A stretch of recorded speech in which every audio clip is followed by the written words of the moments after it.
Good afternoon. It's afternoon here where we are. Welcome to the very first introductory episode of Find Your People. I am Katie, And I'm Mandy. and we are so excited to be starting this little journey. We've had such an adventure just today. We could do a whole podcast on just trying to get our old tech brains to work and get this done today. But we're excited to be with you and excited to have you on this journey with us. What fun we have, and we're so looking forward to sharing it with you. The idea of this podcast really came out of well, frankly, how funny we think we are, right, Mandy? Like we're freaking hilarious. But it's just we would share podcasts back and forth. And most of the podcasts that we love, outside of true crime, are where people get together and laugh together and share life experiences together and just really um, solidify their friendships over this crazy new media platform that we have. And so we were really just off the cuff one day thought, well, we should do that because we're funny and people might like to hear us. Credit where credit's due. Katie Credit. keeps saying that. Katie's the Well, one who said this. Credit where credit's due. there we go. There we go. Well, I don't know. I couldn't do it without you because I wouldn't be laughing nearly as much without you, my friend. Um, and then one day I was driving. I don't remember when the music came out, Mandy. Do you remember? You had already heard it. It's been a month or so. I heard it it's probably in May because I was in Nashville listening to 100, which is the best radio station on the planet. Right. And they played it on Lightning 100. So it was probably when I was there in May. So we both separately heard, we had been thinking about names. I mean, dumb stuff like I came up with like Clutch Your Pearls because I don't know. But I heard the song by Drew Holcomb and the Neighbors, who are one of my favorite bands around. I like Ellie Holcomb as well, just that whole all of that, all their any music coming out of the Holcomb household, I'm here for. And their song Find Your People just really spoke to me on so many levels. um I've quoted it different places and already used it and listened to it all the time, and I thought, what a perfect way that Mandy and I came together for this little venture, and a perfect sentiment. My favorite line in it that reminds me of us is, you got to find your people, the ones that get the joke. And Mandy and I legit get each other's humor, and I think that's what makes this so much fun, and we're just hoping to spread that humor and love out into the world um, on this format. um, and we love the same kind of podcast, as I said.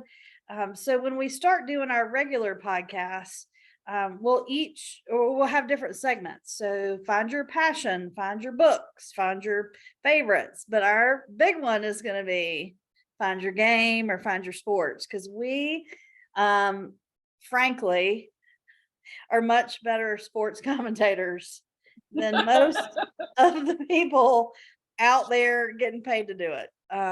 So we just, and that's really, and I know Mandy's going to talk about, how we kind of all came together with this, but um, I think we're much better than everybody else. And our topics during the games are much better than anything the official paid ones are supposed to be saying. So that's going to be real fun.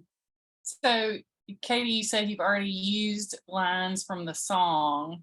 Yeah. So why don't you tell everybody what you do and how you have used those lines from the song? Well, here we go. So good segue. Was that our first segue? Mandy Colwell, this is why I'm just such a fan of you. So I am actually at the very old age of 40 something, back in graduate school. Yep. But I'm proud of it, actually, though. I'm really proud of what I'm doing in my 40s, but it is a little hard to wrap my brain around that I decided 25 years after I graduated from college to go back and get my Master's of Divinity at Candler School of Theology at Emory. I moved to Atlanta. I have a REV in front of my name. So Official. the place where I have used the Find Your People quotes is in a sermon. This You gonna podcast be is, a preacher, I'm y'all. a preacher. Can you believe it? Like, even people that have known me forever, like, I mean, it totally makes sense, but it really also totally doesn't. The good news is you're not my first preacher friend. And so I have learned that the way you behave in front of your preacher friend as an adult is a little different than how you thought you had to behave Yes. when you were a preacher when you were little. Although I will have to say, our dear friend Bill Hurdle. Oh, I will always act the same. I always acted the same in front of Bill Hurdle. Well, I didn't, because you know who my imaginary friend was? Oh, yeah, that's right. Little Hurdle the turtle. Yeah. So I've always been real comfortable around you folks. Yeah. So Yeah. don't be nervous, y'all, just because she's the preacher. Yeah, I am. And really loving what I'm doing. I mean, this platform is not necessarily going to be all about what we do for a living, but that's certainly for me, and I know for Mandy, it's part of who we are. Our faith is definitely part of that. So, and there's a lot going on in the world as far as faith goes. So it may come up some, but that's what I'm doing, and I'm loving it. I'm from Macon, and part of what Mandy and I. Macon's not a small town. Can Yeah. I Oh, just by the way, not a not even small not town? even close Anyway, to a continue. small town. I am. Yeah, not a small town. Thank Not you, Mr. Alden. half my family is from Twiggs County, and Jeffersonville, Georgia, which is in Twiggs County, is definitely a small town. Small town. Macon is not. So I am really excited to share some of that history. I love growing up in Macon. Mandy has ties to Macon. That's part of what our friendship throughout the years has been based on. Is our time there. Okay, so here's where it might go a little sideways for some people, Mandy. I'm an Auburn fan. I'm I'm an Auburn shocked. fan. Not the preacher thing, but the fact that I'm an Auburn fan. That will be much more It will controversial. be very controversial. So, but I'm also an SEC fan. I love football in the South on Fridays, or not on Fridays, on Saturdays. I have really, because of Mandy, gotten more into baseball. But I went to Sanford and Birmingham, and that's where the SEC headquarters is, and that's where the SEC baseball championships are. So I went to those in college and loved it. So I love watching it. And I mean, those pants. oh well, I mean, all the football breeches, the baseball breeches. Heck, I'll even take soccer shorts, but whatever. But the other thing that we love is something that really ties back into my family as well. We may talk about family history a little bit, but with two grandfathers that fought in World War II, I'm very patriotic. And so the Olympics, I don't know, Mandy's going to talk some about that, but the Olympics are a huge deal for me. And so I love the Olympics as well. So I'm also a Team USA fan. But I watch also other major sporting events here and there, like the Masters and Wimbledon and things like that. So we've got plenty to talk about and plenty to commentate on, and it's gonna be just so much fun. I'm so excited. Yep. It's gonna be great. Sorry, I'm drinking. Yeah, no, you're good. Look, hey, watermelon. I'm on Whole30 right now. So not to mention good for you. Good for you. My friend Birch asked today, when does it? I'm like, I'm on Whole30 and I hate it. And our friend Allison said, what day are you on? And I said 5. And Birch said, what day do you quit hating it so much? And Allison said, day 31. 31. Truer words have never been spoken. Never. Anyway, so as Katie said, I have ties to Macon as well, and that's actually sort of where we met. I went to Mercer for undergrad, and then I moved to DC and worked on Capitol Hill for 4 years. before coming back and going to law school in Macon at Mercer. And Katie and I met. Were you working on Saxby's Senate campaign? No, I worked on his The last re-election congressional house? campaign. Okay. Mhm. But anyway, so we met through actually our mutual friend Brooke, Mhm.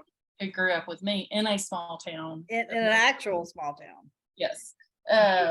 So Brooke and I connected Katie. I mean, Brooke connected Katie and I way back when. Ooh, it's been a while. It has been a long time. Yeah. I mean, because of anyway. Yeah. And then the wonders of Facebook sort of brought us back together. And as Katie said, like when the Olympics would come on, my sister was a big swimmer. She went to Vanderbilt on a swimming scholarship. So swimming was a huge part of our lives growing up. So naturally, we always watched the Olympics. And that's just carried over. Like if they're on, like you want to talk about some Olympics, we're your girls. We are. We can tell you, all the swimming stuff, all the gymnastics stuff, All of all it. the ice skating stuff, but curling. Food. Curling. Oh, curling. Talk about pants. Listen. So anyway, once Facebook started, one or the other of us would post something about the Olympics on Facebook, and then we just took it to the text, and that was it. Like we were just constantly texting and entertaining each other, and are equally obsessive about it. So that's sort of how we kind of got back in touch and really got to know each other that way. Which, as you were saying, is one of the joys of these new crazy platforms that we are involved in our lives. So like I said, this was definitely, Katie has been driving this train. We should do a podcast. I think it'd be great. And I'm like, I do too. But Katie's the kind of person who actually does stuff. Whereas I'm like, yeah, that's a really good idea. So all credit to her that here we are, and we'll keep working through our our technical issues. I told her today, nothing makes you feel as old as like technical issues. Well, I will give a shout out to my sweet little friend JT Clements. Thank you, JT. He is an expert at all this, and I am not.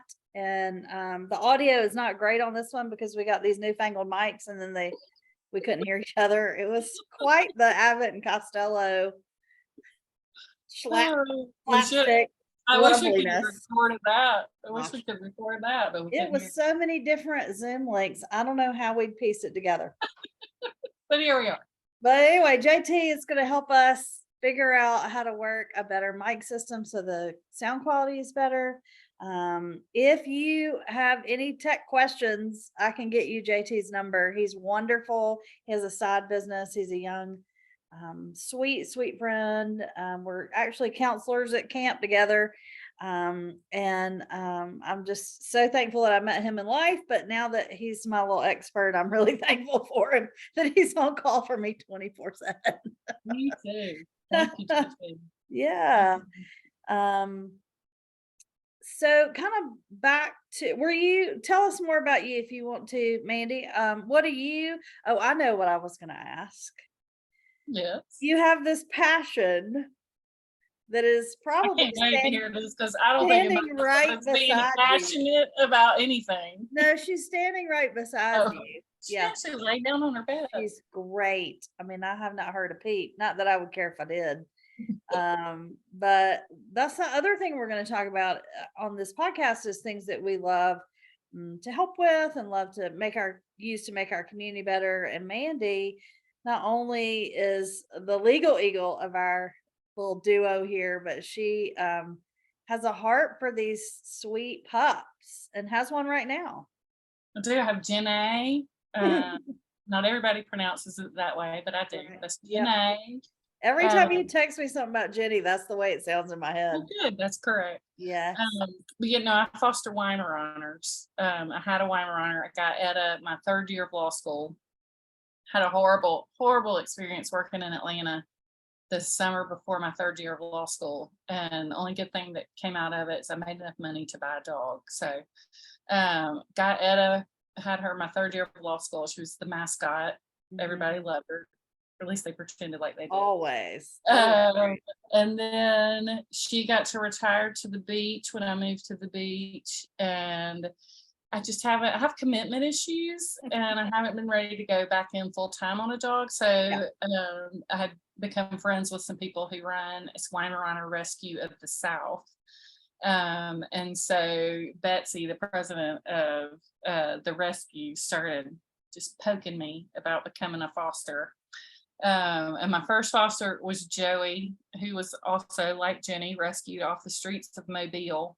And the fact that I didn't keep Joey, who was the perfect dog, just solidifies the fact that, it's I'm here to foster. I think everybody in your life texted you like, what are you doing? How do you do it? How do you do it? What are you doing? He was perfect for you. But no, you're right. Timing is everything. Yeah. So Jenny is my 10th foster. And most of them have had heartworms because I live in a condo. And so they have to go out on a leash, which if you've ever treated a dog with heartworms, you know that's part of the treatment is they have to be really still. But yeah, so she's doing good. So yeah, so I foster Weimaraners. I live at the beach. I live in Santa Rosa Beach. If I didn't have a giant television in front of me right now, I could see the Gulf from where I'm sitting right now, which priorities, makes life a little easier. Except this time of year, it's time for all y'all to go back to school. Thank you very much. Amen. And it's hot. Very, very hot. And it's like living in a wet sock right now. But so that's sort of. I love it. We love to say that Jenny's now in cotillion lessons, trying to learn to be a lady. So Mandy is the cotillion master. That's a full-time job. It is so fun to watch. So I know that we are all going to just love watching that journey as well. So thanks for sharing that part of your life with us. So fun. So fun. So this is not a regular format of what we're going to do, right? So this idea that I had for this particular episode actually came from another podcast that I love to listen to. Sean Hayes and Eric McCormick are doing one where they're rewatching all the Will and Grace episodes. And Sean Hayes has never watched one of them, and Eric McCormick watches them all the time. And so having that dynamic was so fun. But what they did on their very first episode was just kind of tell people what they were going to do and how it was going to work. And so I thought, well, that's kind of perfect for us to, first of all, get the kinks worked out. And it's been a kink kind of day with this podcast mess. And then trying to, just get our feet wet, and then we'll really start in earnest after we figure out how to get this lovely recording on the interweb. But it's so fun. I always have fun with Mandy, and I know we're going to have a great time, and we can't wait for you to join us. Somebody's already got merch started. I don't know. I love it. I love it. If you're a 40-year-old woman and you don't have a couple of group text threads with other women, what are you doing with your life? You gotta get on it. So yeah, I have one called the Cabal. Love it. Yeah. And one that's got a cuss word in it, so I can't really say the whole thing. Cheers. It's the Cheers. Cheers group. And it's just fun. I mean, you gotta find your people and find the joy in life. So absolutely. And sometimes it's really hard to find. But we hope we can do that for everybody at least once a week. Then they do stuff like when you say, "Hey, I'm starting a podcast," they're like, "I'm getting your merch ordered." Done. I love it. So thank you all so much for joining us today, Mandy. I just love seeing you thrive down in Florida, and I love that we get to hang out on this together. I mean, it's so fun. And we're going to hopefully get a calendar up of different events that are coming up that we can watch separately and, come together and talk about. And I think Miss America is right around the corner as well. We're both pageant girls, and my dream is wait. You gotta back up. Okay. We're not girls. No. I directed Miss Sanford. I was not in it. I just directed it. You're pageant watching girls. There you go. Pageant watchers. I did, however, this is a fun story. I probably should save this, but I'm not. I'll repeat it, I'm sure. When I love to say that I have a tiara, it's usually implied. But I do own several that I break out at Halloween. But when I was the director of the Miss Sanford pageant, when that crown came in, buddy, it was way too tempting not to put that on and prance around the SGA office at Sanford University in Birmingham, Alabama So of course you got to do in that. 1998, which Don't also, be silly. Don't be aged- silly. I mean, Of course you had to. had to make sure it fit. Great. So anyway, those are the kind of fun things we're going to be doing. And my ultimate dream, though, and Mandy knows this, No, I do. I we've forgot. talked about it, is watching the Olympics in the same room, or In even Paris. better, in the stands. Maybe we should start a GoFundMe. People Look, can send us to I'm here for it. Paris. I'm here for it. I'm here for it. Sell our merch. That would be so fun. Yeah. So fun. Really fun. All right. Well, friend, this has been so much fun. I enjoy you every time we talk, and I especially enjoyed it today. So thank you for joining us on the very first Find Your People. We found each other. Yay. Yay. Thanks, y'all. Thanks, everybody.